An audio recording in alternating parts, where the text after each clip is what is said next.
তুমি যদি সহজে ইংলিশটা শিখতে চাও, খুব সহজভাবে, যদি ইংলিশটা তুমি মুখস্থ না করে শিখতে চাও, আজকের ক্লাসটি তোমার জন্য। আজকে আমি তোমাদের সাথে এমন কিছু কৌশল শেয়ার করব, আমি মনে করি আজকের পর থেকে সবাই ইংলিশটা তৈরি করতে পারবো, সবাই বানিয়ে বানিয়ে ইংলিশটা বলতে পারবো। তার জন্য অবশ্যই তোমাকে পুরো ক্লাসটি দেখতে হবে। আজকের পর থেকে যখন এই ধরনের বাংলা কথা বলবো যে আমাকে কাজটা করতে হবে, আমাকে কাজটা করতে হবে না, আমাকে কি কাজটা করতে হবে, আমাকে কাজটা করতে হয়েছিল, আমাকে কাজটা করতে হয়েছিল না, আমাকে কি কাজটা করতে হয়েছিল, সবাই এই ধরনের বাংলা কথাগুলি ইংলিশে বলতে পারবো এবং সবাই নতুন নতুন বাক্য তৈরি করতে পারবো।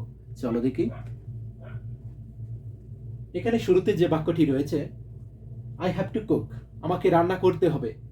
আই হ্যাভ টু গো, আমাকে যেতে হবে, আমাকে কাজটা করতে হবে। I have to do the work, আমাকে কাজটা কি করতে হবে, আমাকে তাকে সাহায্য করতে হবে। I have to help him, আমাকে কি তাকে সাহায্য করতে হবে। I have to help him, আমার তাকে কি সাহায্য করতেই হবে।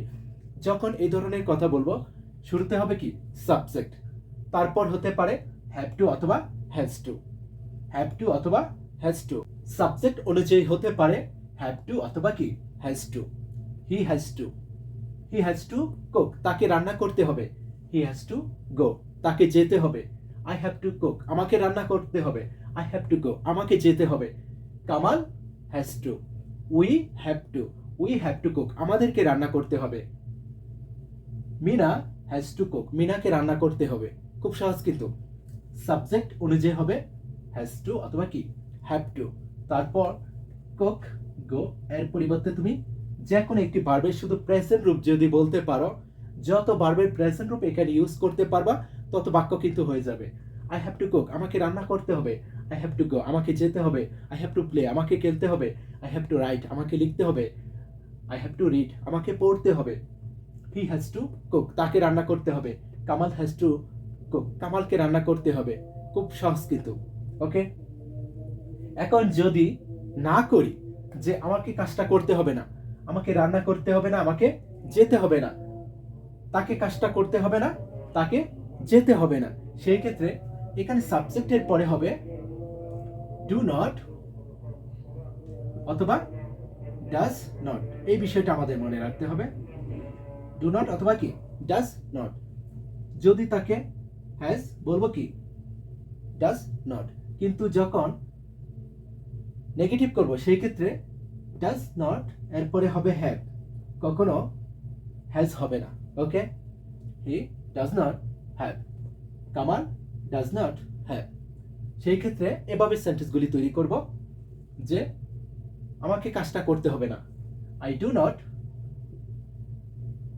হ্যাভ টু কুক, আমাকে রান্না করতে হবে না। I do not have to do the work, আমাকে কাজটা করতে হবে না। I do not have to go, আমাকে যেতে হবে না। খুব সহজ কিন্তু। I do not have to cook, আমাকে রান্না করতে হবে না। You do not have to cook, তোমাকে রান্না করতে হবে না।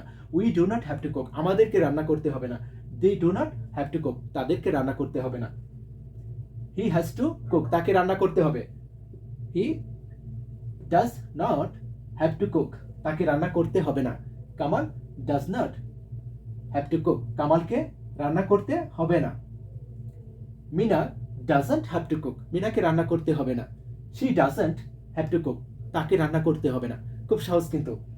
যখন ডাজ নট বলবো তখন হবে কি হ্যাভ টু। হ্যাজ থাকলে হয় কি ডাজন্ট, কারণ হি শি মিনা টিনা এদের সাথে হয় কি ডাজ নট। আশা করি ক্লিয়ার। এভাবে যদি শিখতে পারি সবাই কিন্তু পারবো।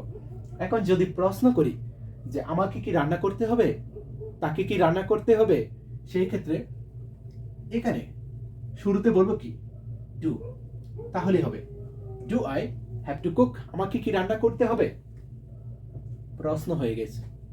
Do I have to go, আমাকে কি যেতে হবে। যদি বলি তাকে কি রান্না করতে হবে, সেই ক্ষেত্রে হবে কি ডাজ। এই বিষয়টা শুধু আমাদের মনে রাখতে হবে। যাদের পরে হ্যাজ হয় তাদের ক্ষেত্রে আগে বলবো কি does. Does he, does he have to cook, তাকে কি রান্না করতে হবে। Does Mina have to cook, মিনাকে কি রান্না করতে হবে। Does she have to cook, তাকে কি রান্না করতে হবে। Do I have to cook, আমাকে কি রান্না করতে হবে? Does Kamal have to cook, কামালকে কি রান্না করতে হবে? সেই ক্ষেত্রে আইটাকে বাদ দিয়ে এখানে হতে পারে কি হি, শি, মিনা, টিনা এরকম। Does he, does she, does Mina, does Tina এরকম। Does Kamal, do I, do ই, do we, do you, do they. Clear?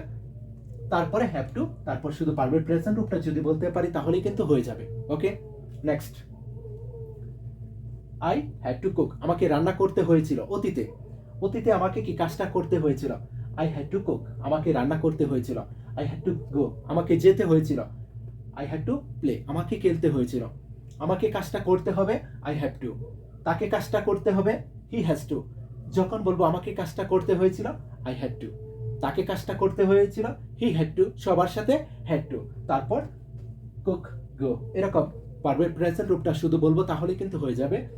এখন যদি বলি যে আমাকে কাজটা করতে হয়েছিল না, আমাকে কি কাজটা করতে হয়েছিল না, সেই ক্ষেত্রে এখানে ডু এর পরিবর্তে শুধু ডিড ইউজ করবো তাহলেই হবে। I did not have to cook, আমাকে রান্না করতে হয়েছিল না। আই হ্যাভ টু কুক, আমাকে রান্না করতে হয়েছিল। I did not have to cook, আমাকে রান্না করতে হয়েছিল না। I did not have to go, আমাকে যেতে হয়েছিল না। আই হ্যাড টু গো, আমাকে যেতে হয়েছিল। খুব সহজ কিন্তু, শুধু ডু ডাজ এর পরিবর্তে বলবো কি did. Did not, do not, does not এর পরিবর্তে হবে কি ডিড নট, তাহলেই কিন্তু নেগেটিভটা হয়ে যাবে।